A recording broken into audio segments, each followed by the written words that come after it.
Cuando produje la serie sobre creatividad, me contacté con la entrevistada de hoy. En ese momento no pudimos hacer la entrevista, entonces la hicimos después. No me gusta apurar los tiempos de las personas que entrevisto y muchas veces, si no pueden en ese momento, hasta propongo esperar unos meses. Después se sorprenden cuando los vuelvo a contactar. Dar tiempo a que las cosas sucedan en ritmos lentos y con plazos generosos hace que mucha gente muy ocupada también pueda ser parte de este archivo oral de diseño que es hoy Diseño y Diáspora.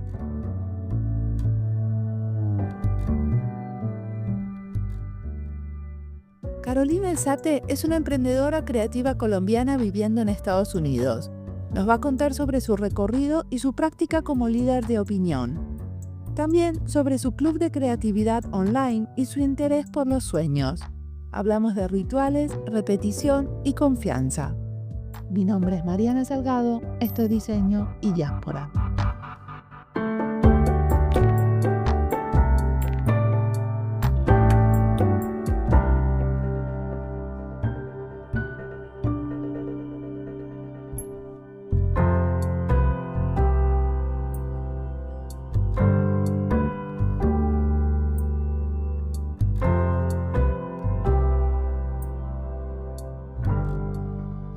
Bueno, mi nombre es Carolina Alzate, llevo 20 años siendo emprendedora, estoy obsesionada con el mundo de la creatividad, es mi mayor herramienta, la que más uso. Tengo un hijo de 14 años, un gran proyecto creativo para mí.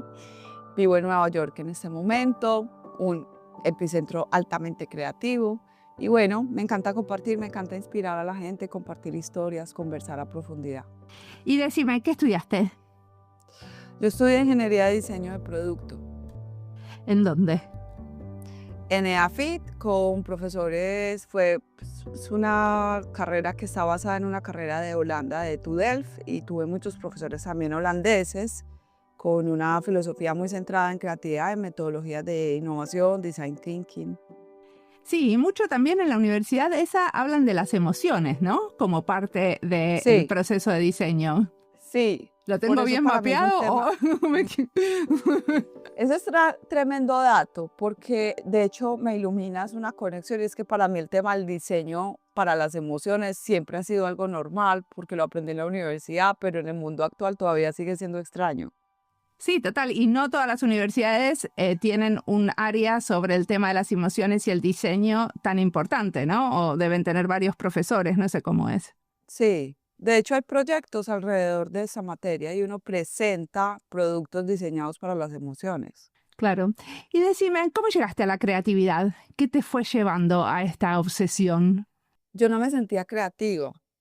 Yo sentía que yo llegaba como un resultado muy lógico. Tuve un profesor en mi casa que era mi mamá y tuve un profesor holandés que se llama Marc Tussaud. Mi mamá muy artista, muy enfocada, era siempre que faltaba dinero, recursos, se inventaba una nueva forma de hacer un negocio, algo, y eso hizo que yo despertara como de alguna manera ese conocimiento, pero después llegó un profesor que nos enseñó técnicas.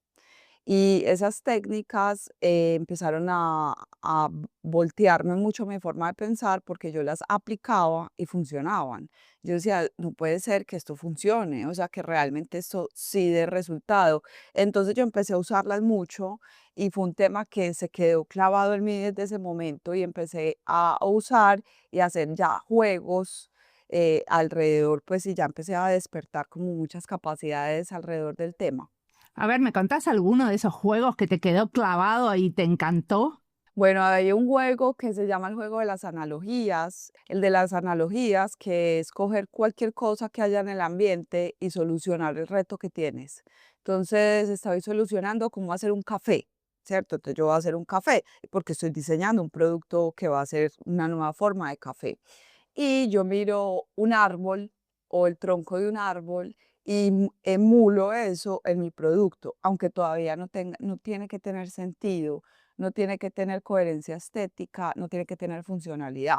Pero de hacer muchas analogías empiezan a aparecer resultados inesperados o una mala idea que te lleva a otra buena idea. Y el otro se llama Flip. que es voltear la situación. Entonces la empiezo a destruir, como, ¿cómo hago que este café sea un desastre? Se les va a regar en el bolso y sale como explosivo y ataca a la gente y todos se queman la cara. Ah, ok. Entonces ya después empiezo, listo. ¿Y qué tal si lo llevo en un pitillo que lo va refrigerando mientras la gente camina? Entonces volteo lo que hice para destruirlo, volverlo peor y lo convierto en algo absolutamente contrario. Y ahí están las soluciones nuevas. Genial. Y decime, ¿qué cosas estás haciendo ahora? Mucho de tu quehacer y de tu práctica es alrededor de generar contenido, ¿cierto? Sí, yo genero, en los últimos años he generado mucho contenido, dado pues que yo al inicio de mi carrera yo fui profesora en varias universidades y en mi universidad también. Y después me volví speaker y conferencista, lo hacía muy bien. La gente me empezó a invitar después a podcasts en pandemia y salí a las redes sociales a empezar a compartir el conocimiento que tenía y esto hizo un clic muy grande. Entonces encontré la habilidad de inspirar a las personas a movilizarse y creo contenido para ese propósito, para enseñar y también para que conozcan lo que hacemos. ¿Desde dónde creas contenido? ¿Es contenido desde tu propia plataforma o también creas contenido para otros como parte de tu trabajo como empresaria? La parte de creación de contenido y estrategias de marcas, yo llevo 20 años haciendo la estrategia de marcas a compañías.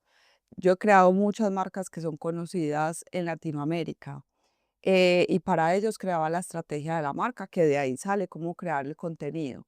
Pero hoy lo que ven en cámaras y lo que ven de mí, eso lo hago como parte de una consultoría, pero lo que ven de mí lo hago yo para la marca, para lo mío.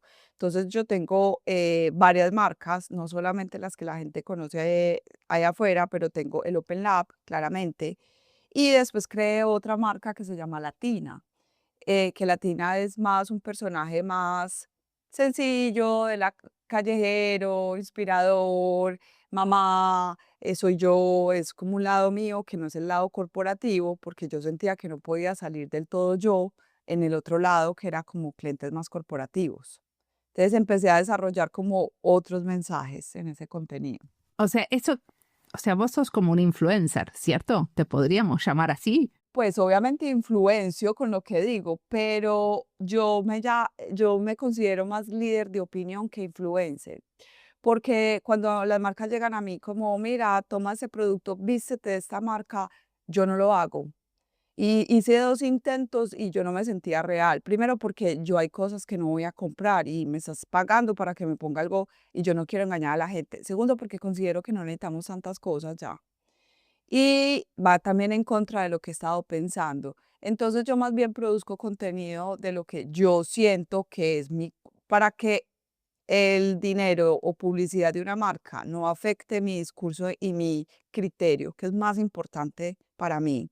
Entonces yo me mantengo al margen de esas cosas y soy más dada a compartir mi pensamiento, conocimiento o recomendación o reflexión sobre algo puntual.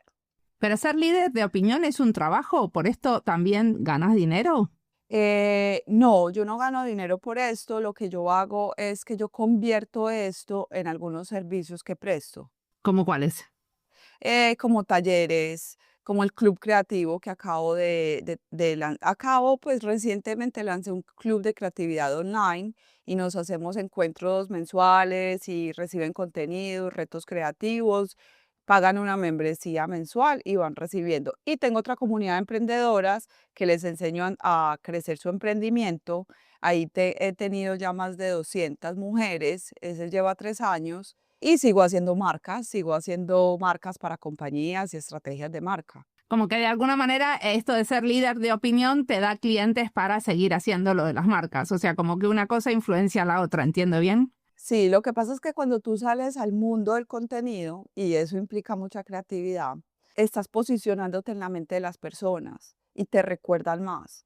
Entonces, cuando las personas te ven y hacen conexiones de yo necesito o yo deseo tener esto y esta persona la tengo en mi recordación, hace clic para una transacción. ¿me puedes explicar un poquito más esto del Club de la Creatividad? ¿Qué hacen? Sí, ¿Son encuentros mensuales de cuánto tiempo, por ejemplo? bueno, el club nace porque yo tenía un espacio físico en Medellín donde daba entrenamientos de creatividad y de branding y de estrategias y metodologías de innovación y bueno, muchas cosas. Era un lugar muy lindo, se llamaba el Open Space. Dado que me voy a venir a vivir a Nueva York y mi vida cambia completamente hace 2 años, yo decido cerrar el espacio. Cierro el espacio, me vengo para Nueva York y la gente le dio mucha tristeza, a mí también, y yo dije, ¿cómo reemplazo esto? Pero que todo el mundo se pueda conectar. Entonces creé algo que se llama el Club de Creatividad Doers. El Doers es el que es pago. Hay otro, pues el Club Creativo es gratuito, te puedes meter y vas recibiendo de vez en cuando cosas gratuitas, pero el que vas pagando se llama Doers. ¿Y por qué Doers? Porque hay un lema que viene una compañía acá, una vez que entré acá en Nueva York, que dice In Doers we trust. La creatividad solamente es creatividad cuando tú la llevas a cabo. Si tú no la aplicas, tú no estás haciendo nada. Entonces, simplemente la dejas viajar y va a aterrizar en otro cerebro. Entonces, en Doers, la idea es tener un entrenamiento mensual en el que les enseño, hacen retos, hay una mentoría, les llega contenido, hay reflexiones, hay una comunidad, pueden mostrar y visibilizar su trabajo. Entonces, la idea es que la gente empiece a mover ese músculo y empiece a entrenar la creatividad, porque la creatividad no la reemplaza la inteligencia artificial. Y bueno, y ahí ya pues me meto en un océano gigante de temas actuales que están pasando. La creatividad es algo maravilloso y vivir el flow creativo se siente muy bien, da mucho bienestar. ¿Vos qué haces para mantener tu creatividad en la vida cotidiana? Lo que yo más quiero es que la gente, toda la gente del mundo, democratizar este conocimiento, que la gente lo entienda, lo aprenda, lo aplique en su vida, para que eso que yo vivo en mi vida diaria lo pueda vivir un panadero, un niño de 10 años que ya perdió su centro de creatividad. Entonces, ¿yo qué hago? Hay muchos rituales que con el tiempo yo empecé a desarrollar. Entonces, lo primero es que darse un baño con agua fría es buenísimo. Eso que me acabas de contar off del micrófono, de darte un baño ahí en Helsinki en un lago helado, es algo buenísimo. Hace un par de semanas me fui a una cascada fría, helada en Upstate y me metí y no todo el mundo se mete porque era helado. Es buenísimo para hacer un choque y un cambio y dar al cuerpo un estímulo nuevo. Entonces, todo se trata de darle estímulos nuevos al cerebro. Entonces, por ejemplo, hoy voy a pintar algo irracional. Me voy a dar 5 minutos para pintar la obra de arte más fea que he hecho en mi vida. Y me voy a disfrutar eso. Y le voy a tirar cosas y le voy a pegar cosas y listo. Y me divertí. Y lo puedo pegar a la obra de arte del día. Eso es algo irracional, eso es un estímulo para el cerebro. Otra, bailar. Bailar y inventarse un paso o tratar de sacar un paso nuevo que yo antes no hacía. Eso confunde mucho al cerebro y le hace cruzar territorios donde no había cruzado ideas o conexiones. Entonces también es un ritual que me gusta. La lectura es un gran ritual creativo, siempre expande, claramente lectura de cosas que ya no sepas, porque si tú estás duplicando información, estás tratando de volverte experto en un sector, pero en la creatividad se necesitas no es el expertise, sino conectar. Otra ¿Pero vez, lecturas te referís a lectura de ficción o te referís a lecturas de ensayos sobre el tema que estás investigando?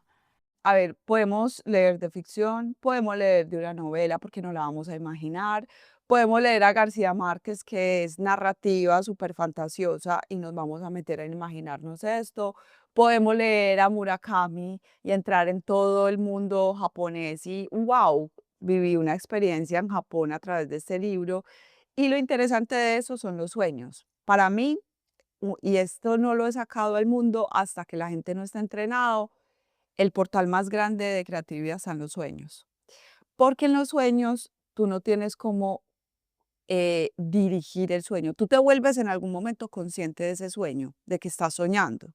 Por ejemplo, yo en el sueño que estuve ahora, estaba volando alrededor del mundo en un colchón acostada grabando contigo y un cangrejo gigante me quería comer la mano. y me lograba liberar de él. Y sentí miedo, sentí adrenalina, así me levanté y todo. Hay veces me levanto sudando. Los sueños son algo espectacular, muy poco hablado y explorado en la actualidad. Muchos psiquiatras, Freud, bueno, mucha gente lo ha estudiado y ahora hay muchos estudios alrededor del tema, pero es que es una ciencia enorme, o sea, imagínate todo lo que dormimos y todo lo que hay ahí. Entonces ahí también hay una capacidad de crear. ¿Y cómo usas los sueños vos para ser más creativa? ¿Tenés algunos experimentos que haces? Sí, yo he venido investigando, experimentando, mirando y es impresionante. O sea, yo he hecho medicinas ancestrales y, por ejemplo, como el yagé o como los hongos, yo no he vuelto a hacer nada de eso y creo que no me interesa. No voy a decir nunca más, pero en este momento no, porque yo me acuesto y es como tener un viaje de estos, es como ser internauta. Entonces, ¿qué hago? Primero, no comer muy cerca a dormirse, muy importante, porque la energía se va a consumir, es el proceso de digestión. Necesitamos el cuerpo pues más tranquilo y con la energía disponible. Tomarse medio vaso de agua, ojalá, eso me lo enseñó mi Sifu, ojalá media copa de plata. Yo no tengo la copa de plata todavía, pero la voy a buscar en un anticuario y tomarse, entonces la llenas, medio vasito te lo tomas antes de dormir y te acuestas. Es muy importante no ponerle estímulos al cerebro antes de ni una película fuerte, ni de pronto leer o algo que sea muy suave de ver. Usualmente pongo una meditación de Luis Hay nocturna, a veces la hago durante un mes seguido, en este momento no la estoy poniendo, pero cuando los sueños se salen de control y ya me están molestando, vuelvo a ella. Eh, ¿Qué pasa cuando me empiezo a dormir? Si yo me enfoco en un pensamiento, yo lo puedo llevar al sueño.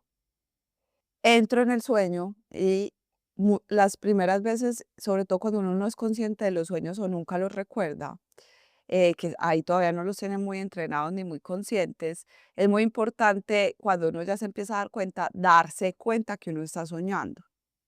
Si el sueño, por ejemplo, es terapéutico, es un sueño que te ayuda a escapar de temores tuyos, estás todavía enfrentando un temor. Yo ya no estoy en esos, pero tuve una temporada de 3 meses que soñé cosas muy, muy horribles. Entonces, hay que poner los dos puños de las manos, uno sobre el pecho y otro sobre el abdomen, y cruzar los pies para dar la señal de fortaleza en el sueño y ser capaz de combatir esa situación y reparar psíquicamente esa situación, porque el sueño te puede hacer una reparación psíquica muy buena, muy rápida.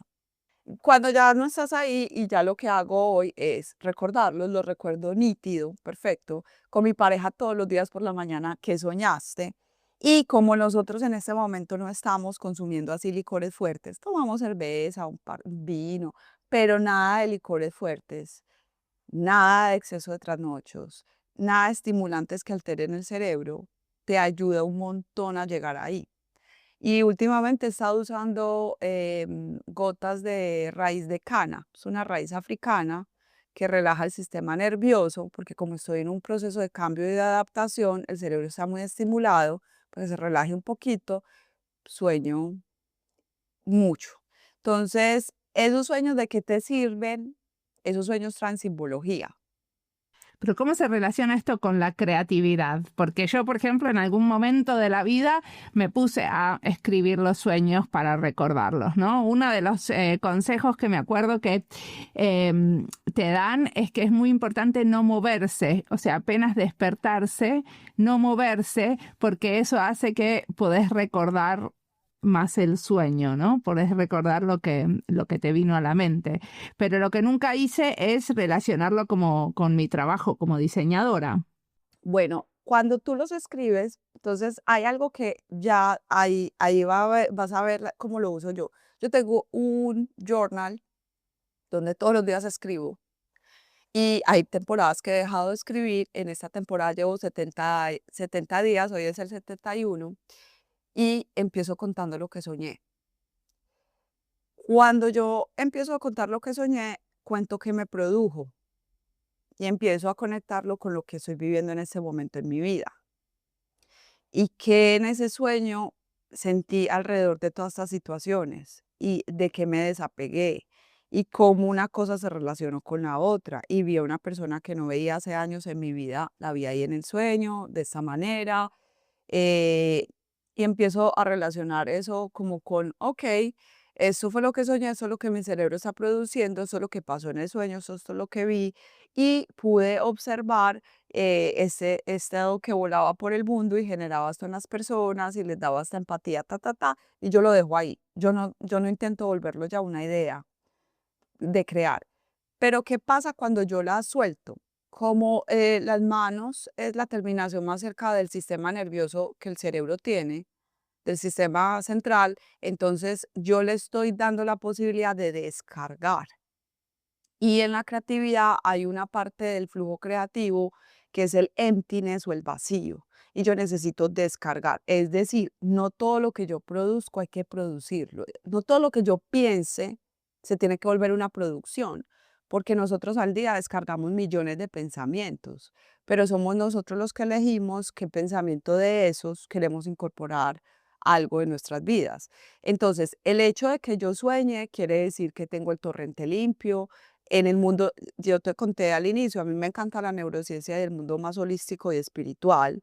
En la parte simbólica, los sueños tienen mucha simbología que te da mensajes para tu vida, así como el tarot, que también lo uso.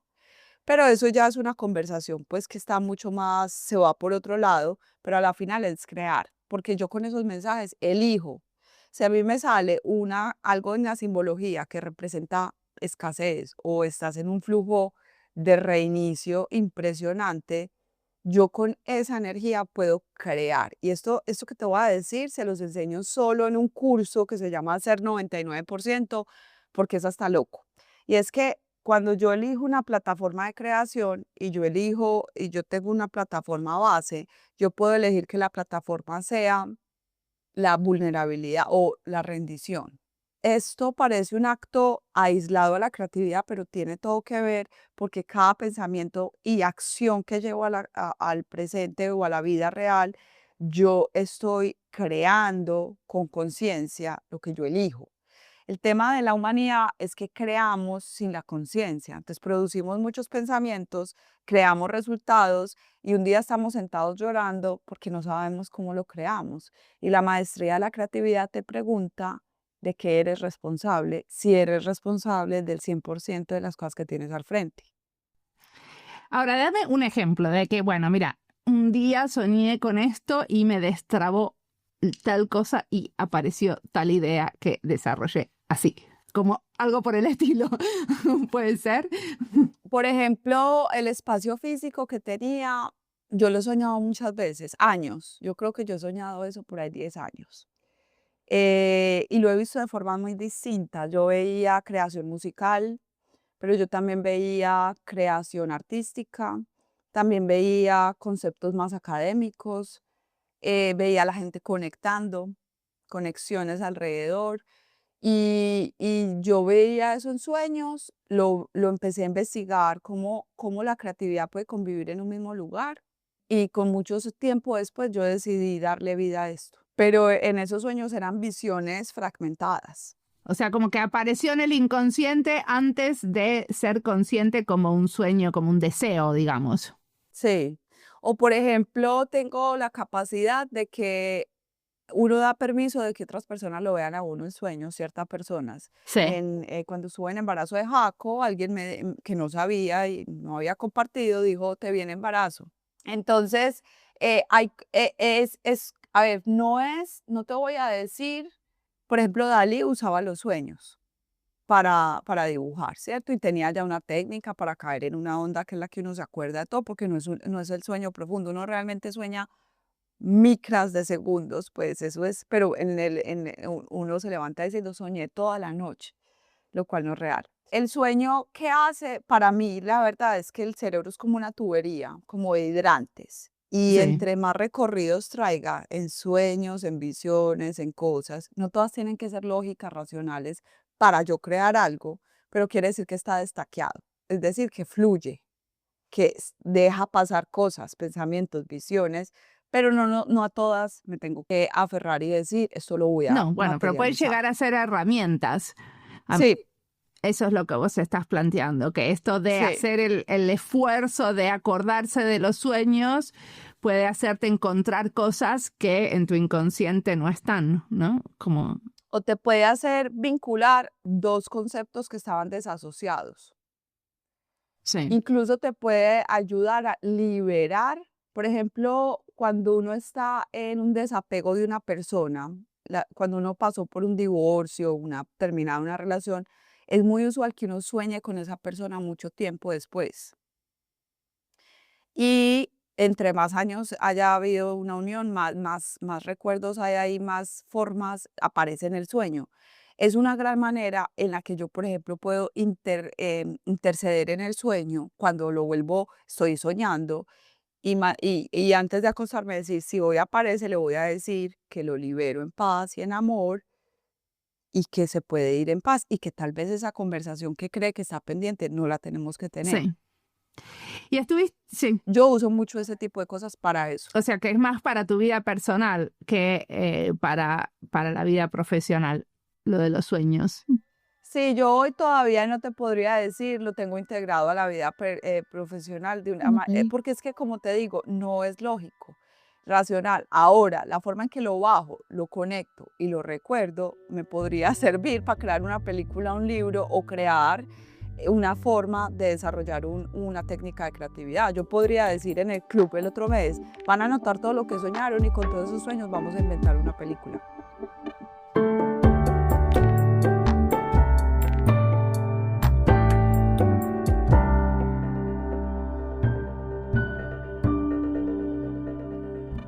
Esta entrevista es parte de las listas Creatividad, Colombia y Diseño, Estados Unidos y Diseño y Juegos y Diseño.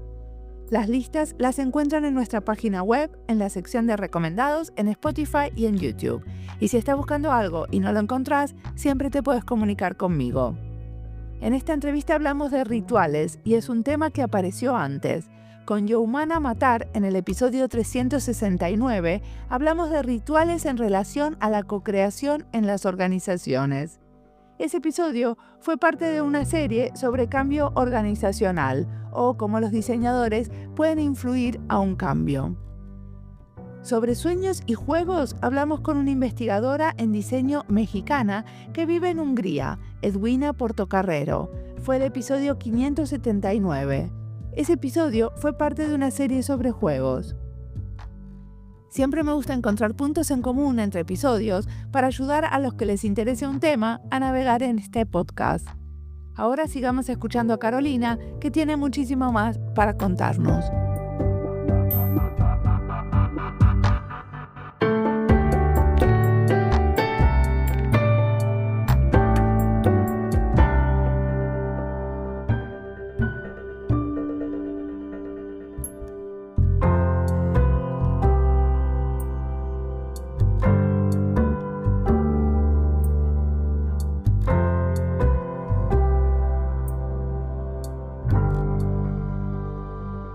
¿Querés contarnos sobre qué conexiones hiciste entre la creatividad y la neurología? A ver, a mí la neurociencia me empezó a interesar porque yo he sido una persona inicialmente más racional. Yo me he vuelto muy espiritual y cuando cuento cosas la gente a veces no entiende dónde las estoy respondiendo, pero me interesó mucho al inicio fue lo racional. Entonces la neurociencia me permite hacer demostraciones que hoy el mundo más irracional, holístico, espiritual ha encontrado con estudios científicos cosas que se conectan, que esa parte me encanta. Entonces, ¿por qué la neurociencia es tan interesante para explicar la creatividad? Porque como hay tanto estudio del cerebro, en el cerebro se ha visto como un órgano, es un órgano del cuerpo, una parte del cuerpo, pero los budistas dicen que el cerebro no es la mente. Entonces, la neurociencia comprende el estudio de este gran órgano que emite hasta señales. El mundo más por fuera de la neurociencia ha sacado otras interpretaciones que tienen mucho sentido. Entonces, vámonos al mundo de la ciencia. En el mundo de la ciencia del cerebro empezamos a hablar de, como yo no soy neurocientífica y me hubiera encantado, pero sí busco mucho gente que sabe. De hecho, tengo una ida pendiente a la Columbia University acá, que tengo una amiga neurocientífica. Ella estudia de cerebros animales y los descubrimientos que hay alrededor de la creatividad son muy interesantes. Entonces, lo primero es, el cerebro es altamente perezoso. Al cerebro no le gusta que lo pongan a hacer cosas distintas que lo sacan de la rutina, porque él tiene un pedazo que es el cerebro reptiliano que le gusta mantener y preservar su energía, porque cada vez que él tiene que crear gasta energía. Y ya han empezado a hablar de gasta calorías, alrededor de 500 calorías. Cuando tú estás en un proceso creativo, tú te sientes muy agotado después y es porque estás consumiendo mucha energía. El cerebro necesita unos alimentos distintos, por ejemplo, el cacao, tomarse una taza de cacao o un buen café por la mañana es algo muy bueno para el cerebro. El cerebro tiene unas conexiones neuronales como si yo me parara en una ciudad y viera la ciudad desde lejos, tiene en la noche, tiene una parte prendida y una parte oscura. La parte oscura es casi que el 95-98% y solo usamos el 2% de nuestro cerebro. Cerebros que le meten mucha información y trabajo llegan a un 4% como Bill Gates, pero nosotros en ese proceso nos quedamos y hoy con toda la tecnología el cerebro reposa y se vuelve más perezoso, que también podríamos usar esa tecnología para volverlo más inteligente. Entonces, ¿cómo el cerebro empieza a despertar? Conectando los espacios vacíos, cosas que no había conectado, él empieza a conectar. De tanto empezar a hacer eso, eso se empieza a llamar neuroplasticidad. Entonces el cerebro empieza a conectar rutas neuronales nuevas y empieza a establecer conexiones que antes no había hecho y esas sinapsis, esas conexiones que logra hacer, prenden un circuito nuevo. Cada vez que yo hago una cosa nueva, él prende un circuito nuevo. Eh, De yo volverme tan teso haciendo neuroplasticidad, yo puedo llegar a la neurogénesis. Y es que yo puedo en micras, cosas, tamaños imperceptibles, puedo hacer acrecentar el tamaño del cerebro. Entonces, cuando a mí me quita, si a uno le quitaran un pedacito muy chiquito del cerebro, haciendo muchos de estos ejercicios lo podría reparar. Incluso se habla de que la neuroplasticidad puede disminuir el tema del Alzheimer o la depresión. Uno de mis hallazgos en una conversación con una neuróloga es que en la venita, llamémoslo así, o en el circuito donde está la creatividad, al lado está la depresión. Entonces, cuando tú no creas, es muy fácil deprimirse en los cerebros creativos. Entonces, en mi caso y en el caso de los artistas y en el caso de las personas que la creatividad es su fuente, cuando no creamos, nos deprimimos. Y para poder salir de la depresión necesitamos crear. El problema es que también nuestro cerebro nos emite un montón de pensamientos tóxicos con los cuales crecimos, que nos dicen, no eres suficiente, no te la creas, lo tuyo no es tan bueno, no eres el primer ni último artista, tú no vas a cambiar a la humanidad, tú no vas a salvar a nadie. Necesitamos confianza en nosotros mismos. Claro, y entonces nosotros creemos que eso es un shot de meterme en algo puntual y ya, por eso es que aparece el club. La confianza necesita repetición, porque hasta yo que llevo tantos años en este mundo, hay momentos en que me pierdo, pero es porque me perdí porque dejé de practicar o porque yo, pues la verdad, sí soy muy constante y disciplinada en mis rituales, pero puede aparecer algo físico que te bajonee tanto. Y hace un tiempo enfrenté una situación que me quitó mucho hierro, me bajó todo y me liberó demasiado cortisol, por lo que sufrí físicamente. Entonces mi cerebro está liberando ese cortisol, no hay posibilidad, no está conectado con la creatividad. Necesito retomar la creatividad para volver a producir serotonina, endorfina, necesito gente cerca para oxitocina. Entonces, cuando yo soy consciente de eso, yo no tomo droga psiquiátrica, nunca la he tomado.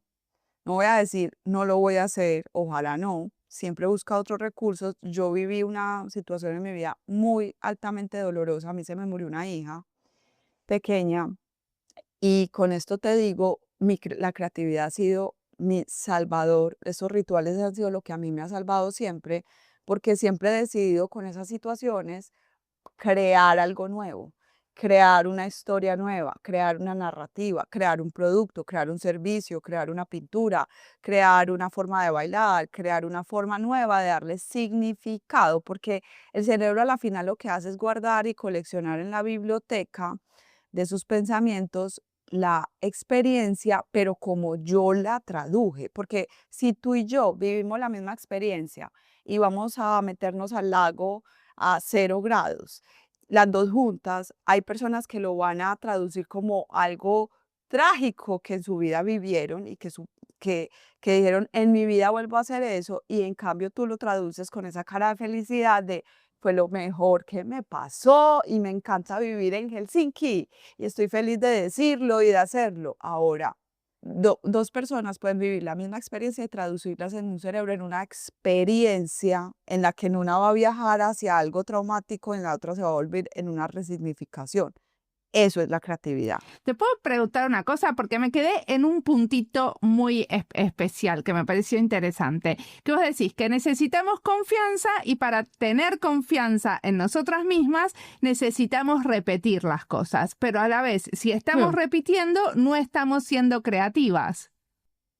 Ya, repetir de formas distintas. O con diferentes Entonces, formatos. me encanta, preguntas demasiado bien. Aprecio mucho eso. Porque yo me voy así. Mira, cuando yo necesito repetir, yo necesito, ojalá te pudiera mostrar y la gente pudiera ver lo que tengo al frente, se los voy a escribir. Yo siempre tengo tableros al lado para hacer esa repetición, que es un anclaje. Eso lo enseñé, lo aprendí en PNL, que es programación neurolingüística, que es cómo accedo yo a mi subconsciente para alterarlo. Porque el subconsciente, y les voy a recomendar este libro del poder del subconsciente, muy viejo, muy bueno, necesita hackeos. Entonces, ¿cómo elevo mi confianza? Acá al frente mío tengo a Isis, que la vi en sueños, es una diosa egipcia que se me ha aparecido en muchas cosas y la tengo como un anclaje para recordar mi poder personal y mi misión en el mundo, que está muy conectado con las mujeres. Entonces yo veo la figura y como es un dibujo visual y a mí me encanta lo visual, los colores con los que yo encontré esta Isis me ayudan mucho, pero resulta que yo también tengo a Isis tatuada acá en el abdomen. Entonces yo viajo con ella y me acuerdo el mensaje. Mira que es dos formas, pero yo también me podría sentar a dibujar a Isis de muchas formas y repetir el mismo mensaje. Tengo acá una declaración, que es como una especie de oración intencionada para el cerebro. Eso sí lo tengo en texto escrito. Cada mes la cambio, o cuando ya siento que la incorporé. Esta, por ejemplo, todavía no la he terminado de incorporar, entonces la leo, la leo, la leo. Y tengo un mantra que puse esta semana porque me estoy dando cuenta que mi cerebro a veces se está yendo a mirar lo que falta y no lo que sí está. Entonces le puse un mantra para que se acuerde de que sí está el resto y que necesito acceder a la gratitud. Ese tipo de cosas me dan confianza y es una forma de repetirlas distinto. Entonces, lo que enseño en el club es a repetir de formas distintas que les generen anclajes, que les ayuden a incorporar el mensaje de formas distintas y que lo puedan evidenciar. Si yo te digo a ti, haz un dibujo sobre tus emociones del día de hoy y yo hago otro dibujo, no nos va a salir igual. Entonces, aunque las dos sí hagamos el mismo dibujo, no va a ser repetido, pero puede ser que cuando tú expliques el tuyo, haya algo que me sirva a mí. Entonces, en el entrenamiento que hicimos en estos días en el club, dibujamos después de una meditación que hicimos. Yo siempre hago meditaciones para iniciar, esa es otra de mis formas muy importantes, pero tiene unos pasos específicos de la meditación, y después hicimos el dibujo y salieron palabras, y yo les dije, pónganle un título al dibujo, y salieron palabras súper parecidas. De hecho, luz salió 2 veces, salió iluminación, salió paz, palabras muy parecidas, pero fue porque la forma en que traje todos sus cerebros a la meditación se canalizaron, es decir, se unieron en una colectividad. Entonces se amplifica la capacidad de creérsela. Entonces esas personas salen de ese espacio con la intención. ¿Entiendes? Hay muchas formas, pero es importante repetirla, porque el cerebro, cuando comí algo, un día me relajé y me tomé una copa de más ya. Al otro día tienes el cortisol disparado y el monkey mind ahí hablando, diciéndote estupideces y tratando de bajarte. Muy bien. ¿Qué nos recomendás leer, escuchar, mirar que te está inspirando en este momento? ¿Qué le recomendás a mi audiencia? Bueno, yo les recomendaría escuchar, estoy escuchando mucho jazz, antiguo, clásico. Sí, soy de Nueva York y estoy muy fan. No, sabes que nunca me ha gustado tanto el jazz. Bueno, el jazz me hace sentir en un estado espectacular para trabajar. Observar. Yo soy muy contemplativa de la naturaleza, así sea una flor, las flores. Me encanta la contemplación floral y botánica. Leer. Les recomendé el libro del poder del subconsciente y les recomendaría, pues para decirles otro, hay un libro que ahorita me estoy leyendo que está muy interesante que se llama Creativity Sucks, ¿Y por qué es interesante? porque el tipo pelea con la creatividad. Es un creativo y es que tener ya altas dosis de creatividad puede ser tóxico. Entonces, es que estar en un balance creativo es muy importante porque si no se vuelve uno tóxico y uno quiere cambiar todo. Y eso es tóxico ya.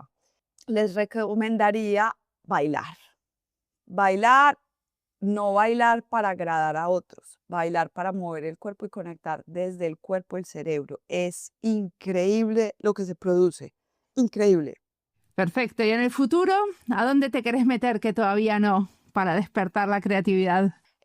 Quiero seguir creciendo este club, quiero empezar a tener encuentros en Nueva York para que la gente venga y experimente esto. Y ahorita muy próximamente tengo ya buqueados 2 Open Tours, que es un día en el que en Nueva York hacemos ejercicios en la calle bastante atrevidos. Y tengo en mi mira, este sí es más a largo plazo, estoy escribiendo un libro que voy, pero ese es como un largo plazo de lo que tengo en mi visión. ¿Un libro sobre qué? Es un libro sobre el journey de mi vida y cómo la creatividad ha sido una herramienta.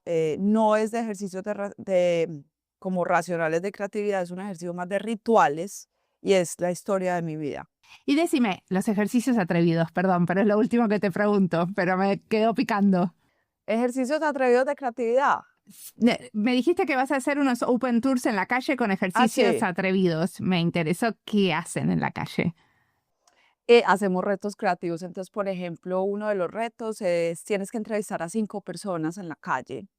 Yo los llevo a un barrio específico donde entrevistar gente puede ser intimidante, y les vas a hacer estas preguntas como cómo viven, si viven lo que soñaron, y cuáles son sus hobbies.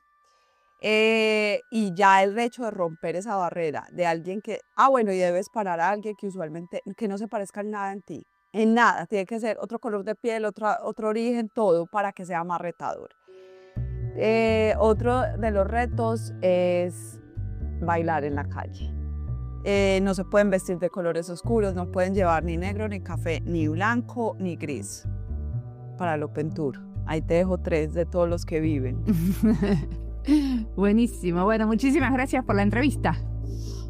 Mariana, a ti por esas preguntas tan inteligentes. Que estés muy bien. Gracias.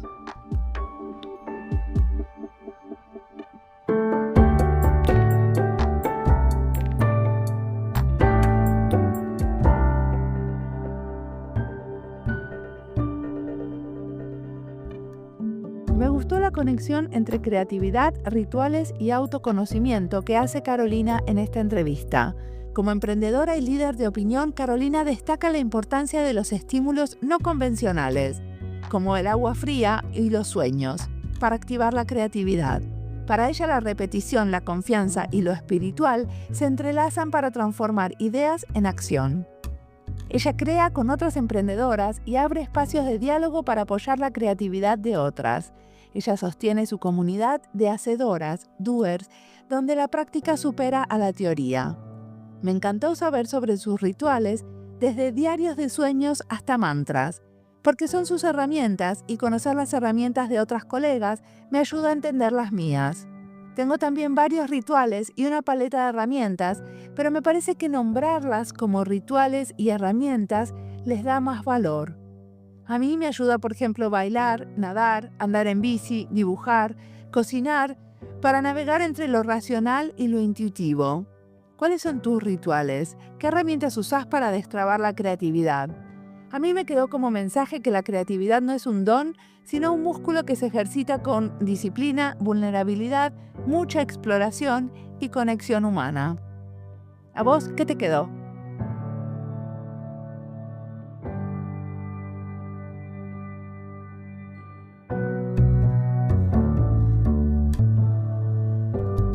Como siempre, la música del podcast es de Antonio Zimmerman, el diseño de sonido es de Andy Fechi.